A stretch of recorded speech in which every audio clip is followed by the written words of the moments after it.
Quand tu trouves le temps d'applaudir, d'acclamer pour la parole de Dieu, ungali unau wakati wa kuweza kumshangilia Yesu, fais-le avec force, uifanye kwa nguvu, avec vivacité, uifanye tena kwa avec toute énergie. na kuifanya tena kwa shujaa sana. Tu ne sais pas demain c'est quoi. Haujue kesho itakuwa na gani.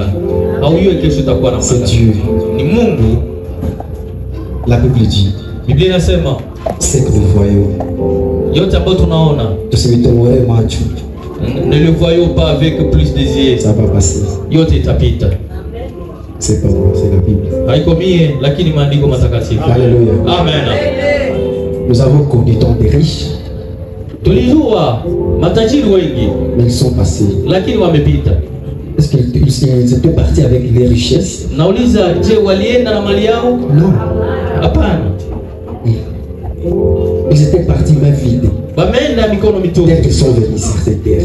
Kwa hiyo swali yote ambao walikuwa nayo, ils sont partis comme ça. Wameenda lakini ils ont laissé les maisons. Usisahau kama wameacha manyumba, wameacha magari, des marques, wameacha magari mengi, manguo na mambo mengine.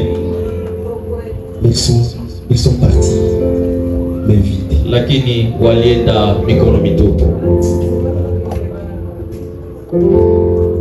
Demande-toi. Ujiulize wewe. Où serai-je demain? Wapi nitakuwa kesho? Comment je partirai? Nitaenda namna gani? Comment je mène ma vie sur cette terre? Comment je fais ma vie? Namna gani niko na maisha hapa chini ya jua? Comment je vis avec les autres?